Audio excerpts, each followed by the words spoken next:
Le chapitre 18 et le verset 37 disent ceci. L'égaré, l'ignorant, ne trouve pas Brahman parce qu'il désire devenir Brahman, alors que le sage, parce qu'il ne désire rien, jouit de l'essence du soi, le suprême Brahman. Pour la plupart d'entre nous, la pratique spirituelle implique un effort constant, une lutte, souvent longue, difficile et sans assurance d'arriver au but. On entend certains dire « le chemin est le but ». C'est ce que dit par exemple la tradition zen bouddhiste. Shusho-ito, une expression japonaise très connue, qui signifie la pratique est la réalisation. C'est une idée magnifique, qui enlève en quelque sorte l'attente d'un résultat quelconque. Dès que je pratique, je me réalise. Mais elle conditionne toujours la réalisation à une action. S'asseoir en zazen, dans un dojo, pendant des heures, c'est une action. Notre véritable nature est, sans condition d'action, de lieu ou de temps. Alors d'autres se souviennent peut-être des paroles de l'évangile de Matthieu, chapitre 7, verset 7. Cherchez et vous trouverez. Cela correspond à un conditionnement profond, surtout dans la société occidentale. La notion que l'effort est indispensable pour parvenir à quelque chose. Il y a quelques années, une expérience psychologique très intéressante avait été menée. Deux personnes devaient effectuer le même travail, exactement le même travail, devant un groupe d'observateurs. Une des personnes mettait 1 heure à finir le travail, alors que l'autre mettait 3 heures. Alors, on posait la question, à qui feriez-vous le plus confiance? La très grande majorité désignait la personne qui avait mis le plus de temps, parce qu'elle avait fait preuve de persévérance, alors que l'autre, de toute évidence, était beaucoup plus productive. En psychologie, cette tendance est appelée le biais d'action. Nous avons toujours tendance à favoriser l'action, la nôtre ou celle des autres, même si la situation présente n'appelle aucune action particulière. Nous aimons avoir le sentiment de contrôler les choses, et l'action renforce ce sentiment. Certains scientifiques expliquent que ce conditionnement est dû à l'évolution de notre espèce. À l'époque préhistorique, les chances de survie étaient plus élevées si on se battait, si on courait, que si on restait à méditer sur son rocher. À l'école, vous le savez, les élèves qui participent sont mieux notés que ceux qui ne disent rien. Alors, chers amis, comment savoir si notre propre comportement est affecté par ce fameux biais d'action? Eh bien, si nous avons déjà appuyé plusieurs fois sur un bouton d'ascenseur pour que les portes ferment plus vite, nous avons ce biais.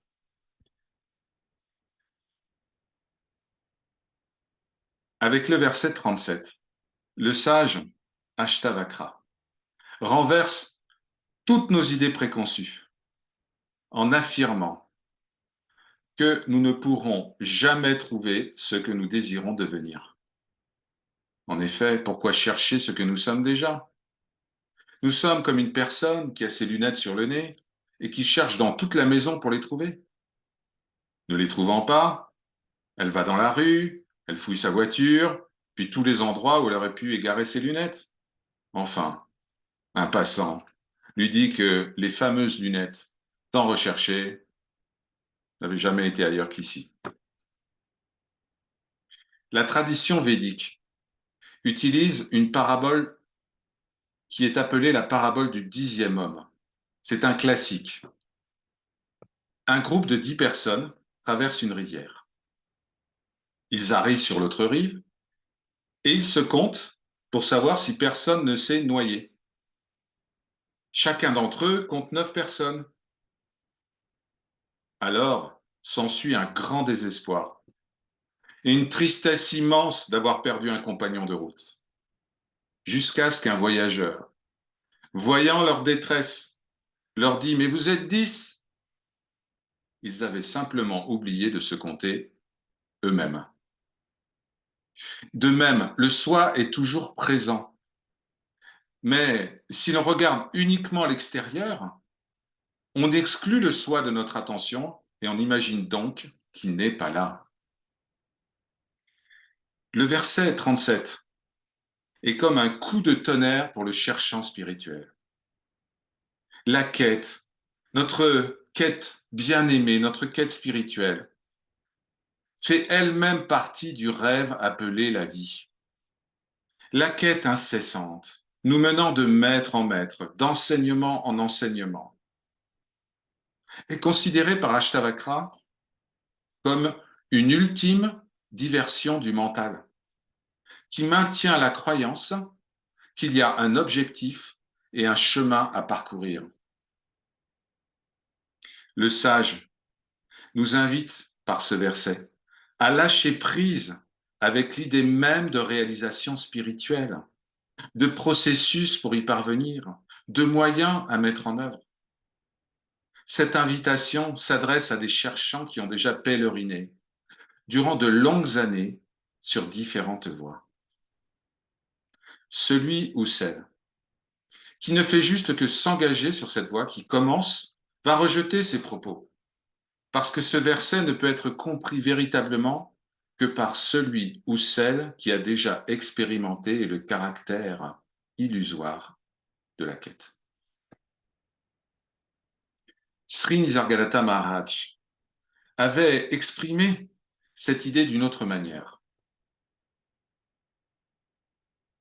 À une personne qui lui demandait « Mais comment sortir de ce rêve? Comment arrêter tout cela, le samsara, le karma ?» Réponse. Ne voyez-vous pas que la sortie de ce cours, c'est-à-dire la pratique spirituelle, fait elle-même partie du rêve? Tout ce que vous avez à faire, c'est de vous souvenir que le rêve est un rêve. Dans le verset 37, on lit « Bien que ne désirant rien, le sage, en vérité, jouit de l'essence du soi, du suprême Brahman. Mais c'est justement parce que tous les désirs, y compris le désir de trouver le Seigneur, de se libérer, de se réaliser, que tout cela a été consumé dans le grand feu de joie de la connaissance du soi. C'est pour cela que le sage se souvient de sa véritable nature, le suprême Brahman. Le désir de libération, c'est un peu comme le premier étage d'une fusée.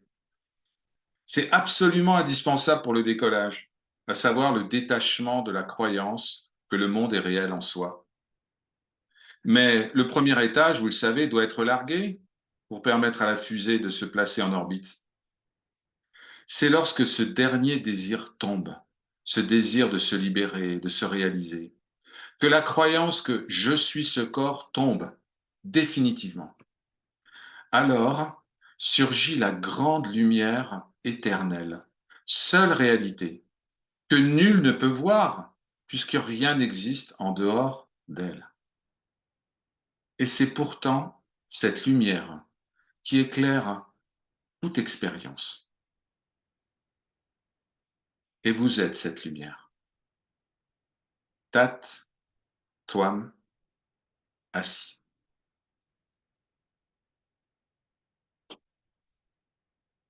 Hari Om Tat Sat. Ceci est parole de vérité.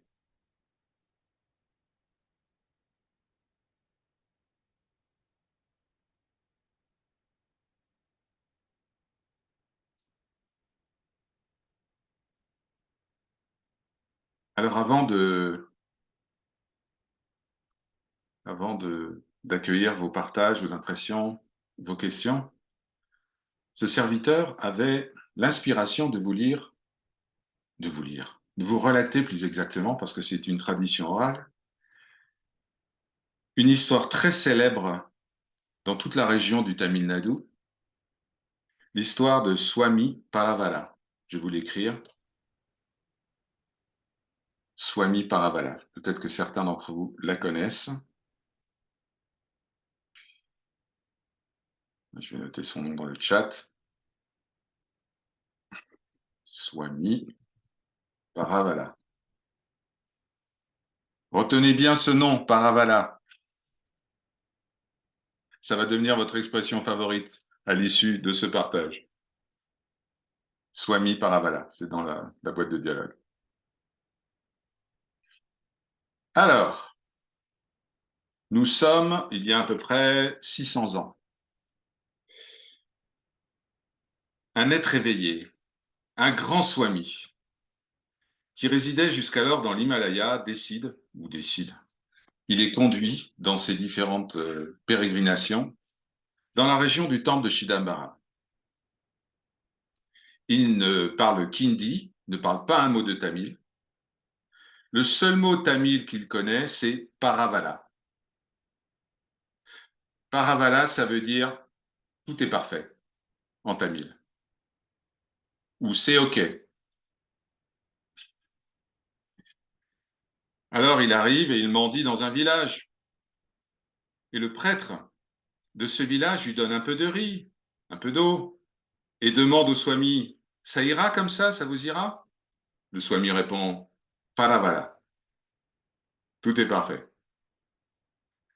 Le prêtre demande, mais où allez-vous dormir, Swami? Avez-vous un lieu pour vous reposer? Le Swami répond, Paravala.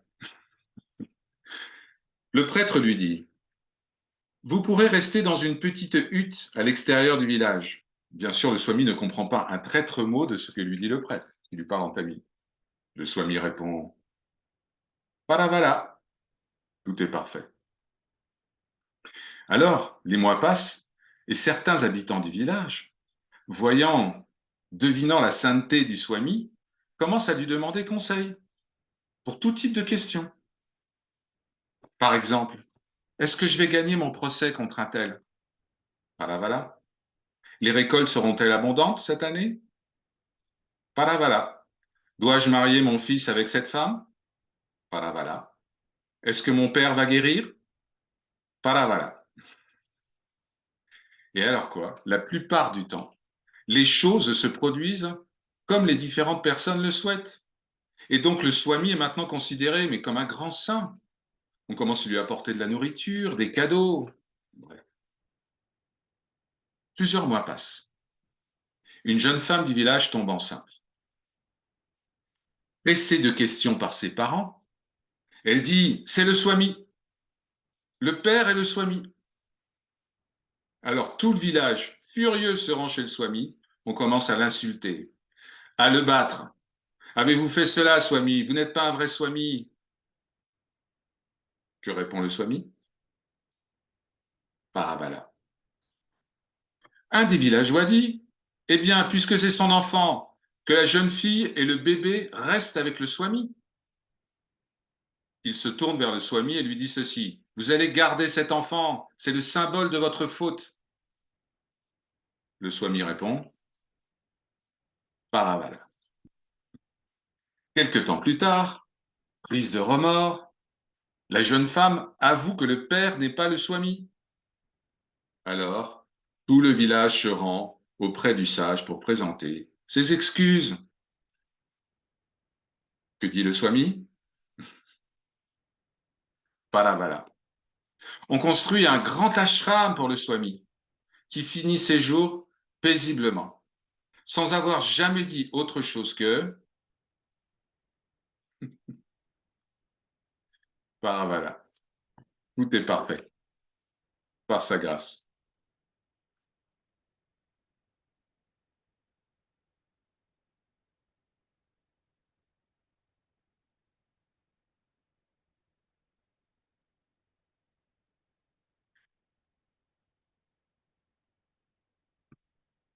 Voilà. Maintenant, vous savez quoi dire. Vous avez appris votre premier mot de tamil aujourd'hui. Vous avez eu beaucoup de sanskrit pendant des mois et des mois. Maintenant, on attaque le tamil. Voilà. Paravala et Santosha. Seul celui qui est Santosha peut dire Paravala de manière sincère. Voilà.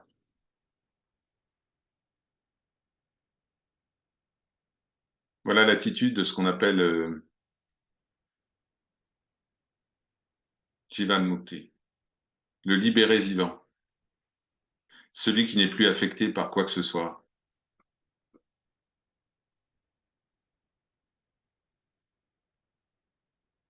On dit que ce Swami n'était autre que l'avatar d'Adi Shankara, bien sûr,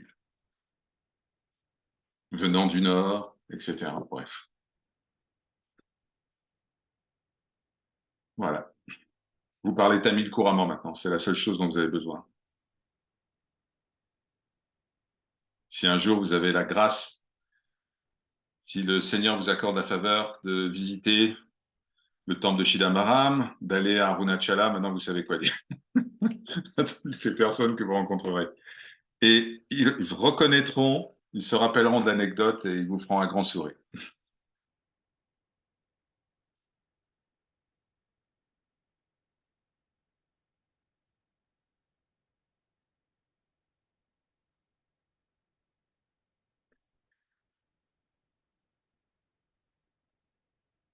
Donc après cette petite histoire, il y en a d'autres. Hein, ce serviteur partagera d'autres petits contes de la tradition tamile avec vous.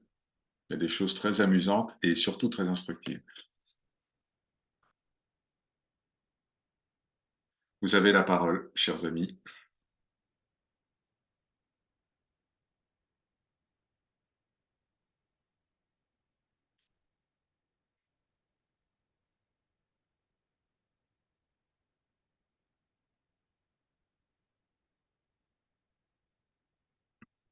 Isabelle, namaskar. Namaskar, merci. Alors, je suis, mais depuis le début que j'ai commencé à voir tous les visages du soi s'afficher, là, mais je suis dans une joie. Oh, mais je crois que mon cœur va exploser. Et Georgie, de te voir Paravala. aussi, mais c'est... ouais, voilà, c'est par là. Et j'avais qu'une envie, c'était de rire, je suis là en joie et cette histoire est extraordinaire. Donc... merci infiniment à tous et au soi, et voilà.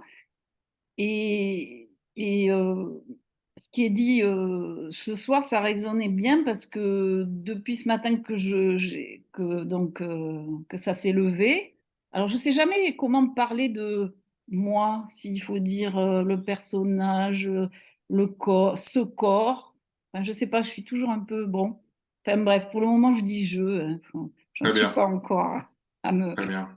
Et depuis ce matin, je me dis, bon, il va falloir que j'aille m'installer sur mon fauteuil pour aller réciter mon mantra.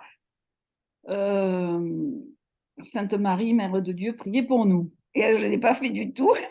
Et toute la journée, j'étais là, mais tu ne le fais pas, tu as ça à faire, tu as ça à faire. Et en fait, je me suis rendu compte que si juste je m'arrête et que que je dis le mantra comme ça me connecte tout de suite, en fait. Donc, j'ai préparé le repas tout à l'heure. Euh, pour moi et mon mari, je ne veux jamais le faire, mais là, je l'ai fait pour le Seigneur, je l'ai fait pour Shiva, je l'ai fait pour Marie. J'étais super heureuse de faire ce repas, alors que d'habitude, je ne veux pas être la femme soumise qui fait un repas. Donc, je me suis dit, ah tiens, c'est chouette. Et Ton mari, voilà, c'est et je me Shiva. disais, est-ce que... Ton mari, Je c'est sais, Shiva, Isabelle. maintenant je sais. Il va être vachement content maintenant, je crois. Il Bah, était bien tout sûr. étonné, il me dit, ah oui, t'as fait repas, super. Tu verras, si tu le considères comme Shiva, il te considérera comme Parvati. Écoute mes paroles. Oui, oui. Mais c'est trop drôle et bon voilà et du coup ben, je me suis pas posée pour faire la méditation mais j'étais tellement heureuse et puis tellement heureuse qu'on se retrouve là à 18h. C'est vrai parce que tous ces moments où on se retrouve, que je sais qu'on va se retrouver mais c'est ouais voilà, je sais pas mais ça va exploser hein, je crois. Donc merci beaucoup. Le satsang, c'est le lieu où la Et est-ce réalité retrouve la réalité. Et la réalité est pure joie. ouais, c'est Pure ça. joie. Et est-ce que c'est pas grave?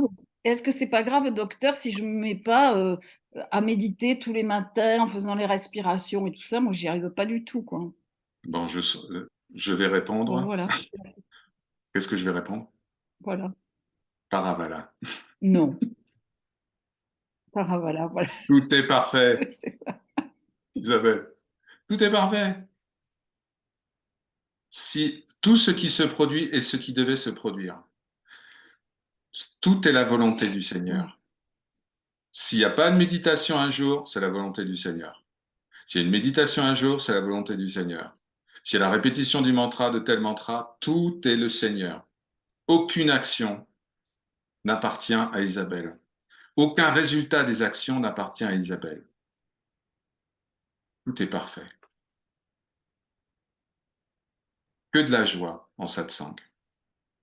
On n'est pas là pour, C'est on n'est pas là merveilleux. pour s'embêter. On est tous, chacun, une des facettes du magnifique diamant, du magnifique diamant, du joyau de la couronne. C'est comme ça qu'Adi Shankara appelait le soi. Il l'appelait le Chudamani, le joyau de la couronne. Un seul diamant et des millions de facettes. Voilà. Donc la réalité, c'est une pure joie. Pure joie. Donc Isabelle, ton nouveau mantra c'est Paravala. bingo. Voilà. Hein? Non, Et mais c'est vrai, voilà, c'est mon nouveau mantra. Il faut que je... Oui, mais si tu veux, pour le moment, je fais Sainte Marie, Mère de Dieu, priez pour nous. Je suis très... c'est Ça bien. m'embête des fois de répéter toujours pareil, mais il faut le faire. Tu as dit il faut toujours persévérer dans un endroit, continuer à le dire, à le Très dire, à bien. le dire. C'est Mais ça. très bien. Ouais. Mais si par exemple quelqu'un te pose une question, ou tu as un doute Voilà. sur une, voilà, tu peux utiliser Paravala. Parce que si tu utilises Sainte Marie, ça va faire bizarre, d'accord? Euh, donc tu peux simplement dire voilà, tout est parfait. C'est l'équivalent français. Tout ce qui se produit, tous les phénomènes observés sont le jeu magnifique de ce qui est. Il n'y a pas d'erreur, aucune erreur.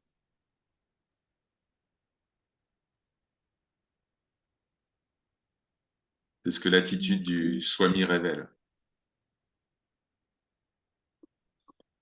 Ni acceptation, ni rejet, ni jugement, ni culpabilité, ni libre de tout ça. Pure liberté.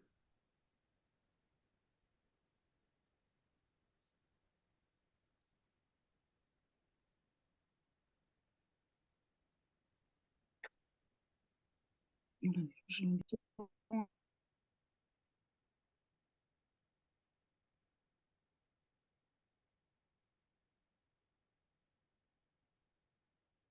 Mais tant qu'on croit à l'existence de la personne, ben, tout ça, ça va venir. Tout ça, ça va venir se greffer sur cette idée de je suis le corps, je suis le mental, je suis ici, je suis ça.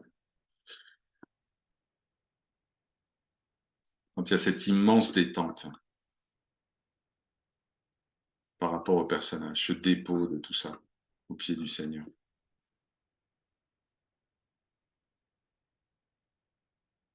Alors, il n'y a que de la joie, que de la lumière dans le cœur. Que ça. Et pas une joie conditionnée, pas une joie qui dépend de telle situation, de telle personne. de tels moments, juste une pure joie sans raison, une pure folie, la folie divine. Les fous du Seigneur ne s'intéressent ni aux situations, ni aux phénomènes. Il n'y a que le Seigneur et vous êtes cela. C'est tout.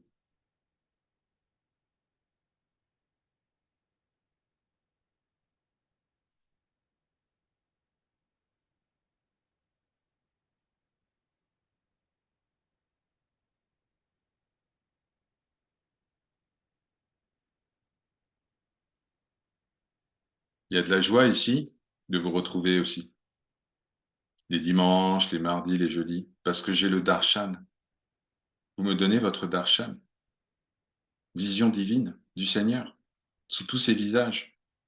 Et ici, il y a un émerveillement constant devant la diversité des formes et des noms que le Seigneur prend. C'est merveilleux.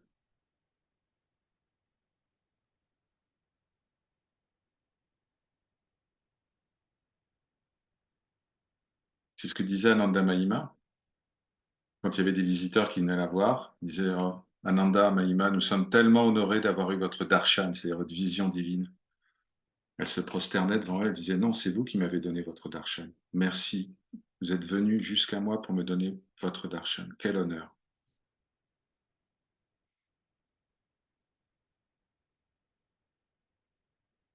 Pure dévotion, pure grâce, pur amour.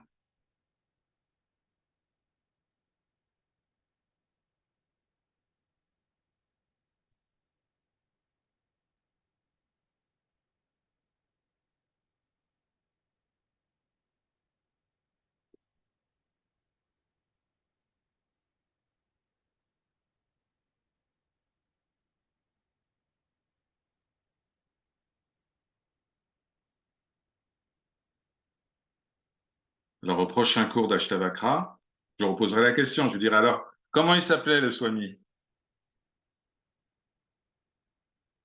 Et ce serviteur souhaite vivement que cette semaine, la vie, le scénario du film vous donne l'opportunité de prononcer cela.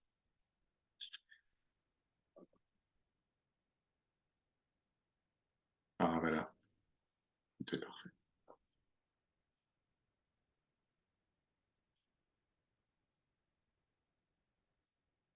Il n'y a pas d'erreur. De dire que le Seigneur fait des erreurs et que moi, avec mes petits bras musclés, je vais pouvoir faire mieux que lui, c'est le plus grand des blasphèmes.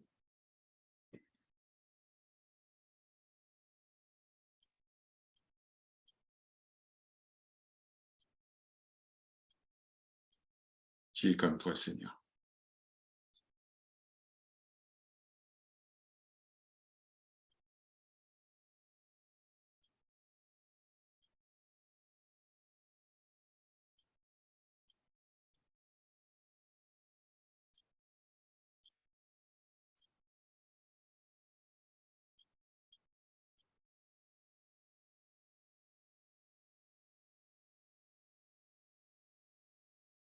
Alors, il y a une petite question sur le chat. Je lis. Parfois, j'ai le désir de nourriture ou autre en tant que anonyme. Et en même temps, il n'y a pas de désir en tant que ce qui est. Si le désir n'est pas assouvi, ça ne fait rien. Est-ce cela? Oui. Que le désir soit assouvi ou non, cela concerne le personnage. Et vous n'êtes pas le personnage. L'émergence du désir et sa satisfaction sont du domaine du karma, prarabdha, du destin qui est joué dans l'existence du personnage. Ça n'a rien à voir avec ce que vous êtes en réalité. Absolument rien. Puisque le désir est conditionné par le temps, il apparaît, il disparaît. Tout ce qui est conditionné par le temps, cher visage du soi, n'est pas absolument réel. C'est une apparence, mais ça n'est pas réel.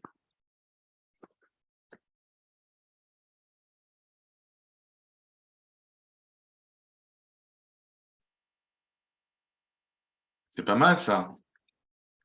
Le temps est un marqueur très fiable, absolument fiable, du caractère illusoire de l'expérience. Dès qu'il y a du temps quelque part, dès que ça change, que ça naît, que ça meurt, que ça grandit, que ça... Allez, voilà, voilà.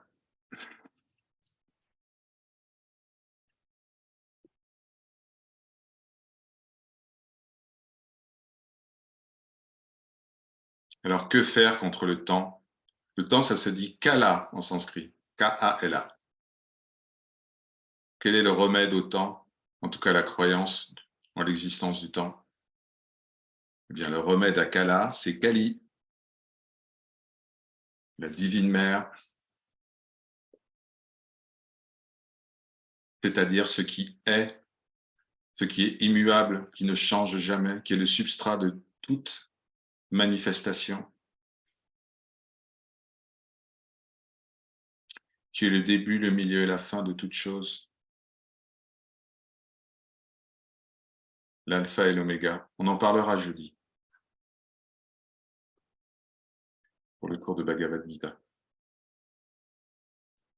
Donc, vous voulez vous débarrasser de Kala? Faites appel à Kali.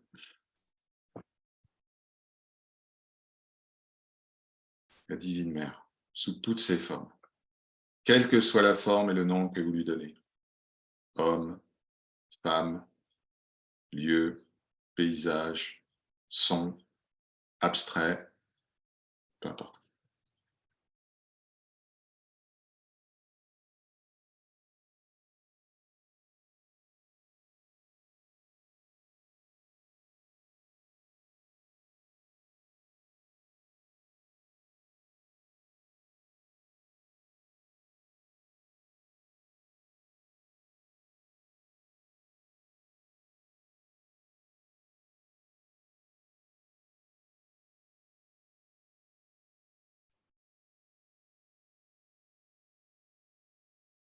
Alors,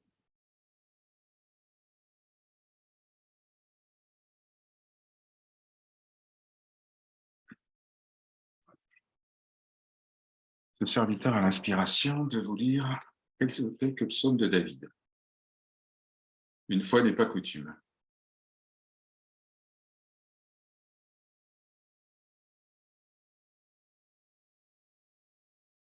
Par ta main éternelle. Sauve-moi de ces gens, esclaves du monde, qui jouissent largement de la vie, dont les enfants ont tout en abondance et laissent leur superflu à leur progéniture. Vois. De même que les yeux des esclaves sont tournés vers la main de leur maître, de même que les yeux de la servante se dirigent vers la main de sa maîtresse, ainsi, Seigneur, mes yeux sont tournés vers l'Éternel, jusqu'à ce qu'il nous prenne en pitié. Prends pitié, Seigneur, et donne-nous la force de te servir de tout notre cœur, malgré tous les obstacles et toutes les difficultés. Nous savons que c'est toi qui te manifestes sous l'apparence de notre entourage, mais aussi de nos ennemis, pour tester notre foi, notre confiance en toi. Ton jeu, Seigneur, est merveilleux. Qui est comme toi, Seigneur?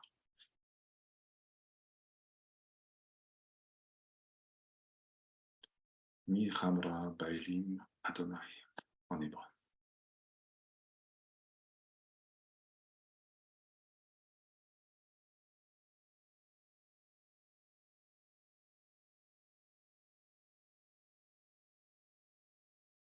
Cette phrase de qui est comme toi, Seigneur, Mi Kamala Baelim Adonai, est la phrase prononcée par le pharaon d'Égypte lorsqu'il voit que toute son armée a été engloutie. C'est l'ego qui rend les armes. Le pharaon représente l'ego. Les 10 plaies d'Égypte sont des souffrances qui sont censées provoquer un éveil. Et tant que l'ego reste obstiné, ne reconnaît pas, ne s'incline pas, n'est pas déposé devant la puissance, la grâce du Seigneur, eh bien la souffrance devient de plus en plus forte. Et puis l'ego lâche prise, il laisse partir la lumière. Mais très vite, il change d'avis.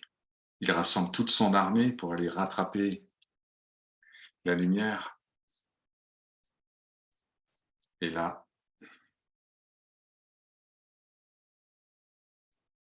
vient la révélation.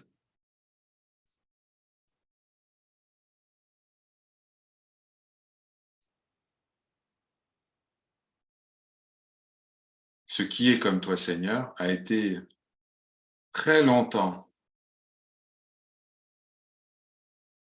le mantra de ce serviteur, bien avant de rencontrer mon maître, sous sa forme physique, parce que la rencontre avec le maître est permanente et constante. Mais qui est comme toi, Seigneur? Soumission, dépôt complet. Et une phrase prononcée par le pire ennemi, le pharaon, qui se soumet en définitive.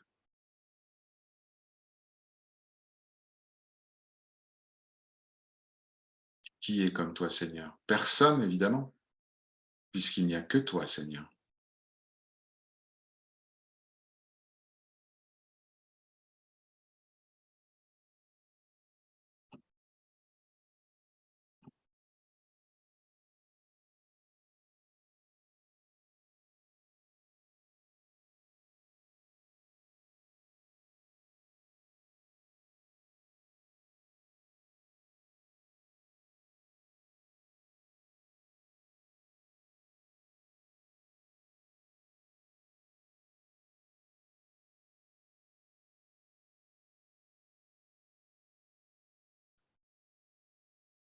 Quoi qu'il arrive, comme dit Magali, quoi qu'il arrive, bonne chose, mauvaise chose, paravala,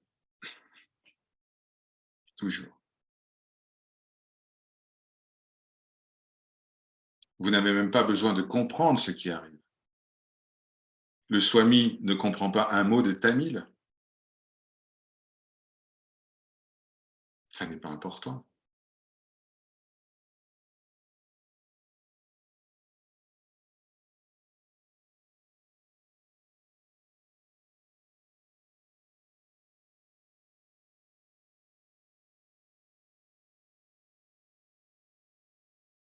La seule chose qui doit occuper tout le champ de conscience, du matin au soir, il n'y a que le Seigneur.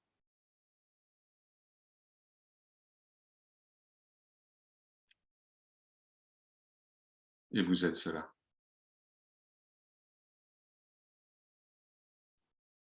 Il n'y a que le 1 sans second.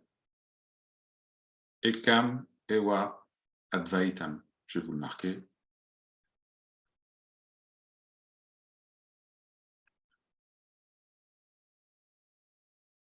Il n'y a que le 1 sans second.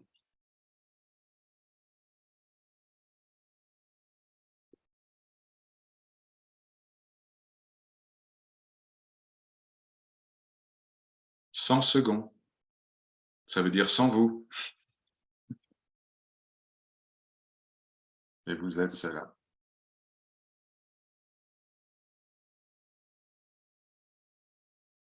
Ça, vous connaissez déjà.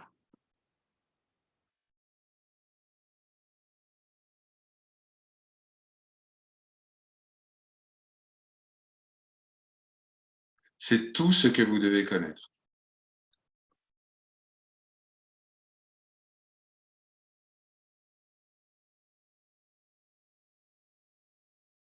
toute la connaissance se condense dans ces deux expressions.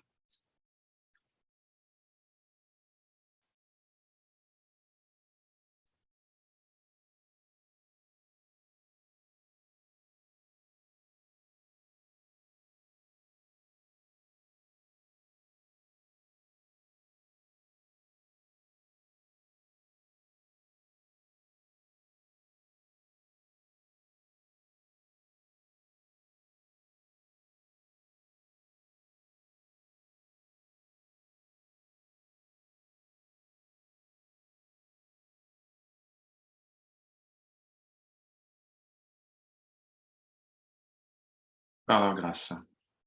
Om. Shanti. Shanti. Shanti.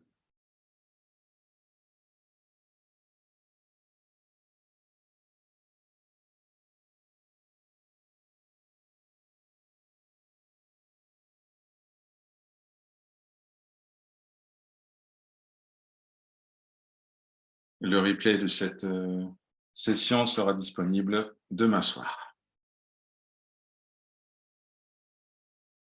Que le Seigneur vous bénisse et vous protège en toutes vos voies. Kalyan.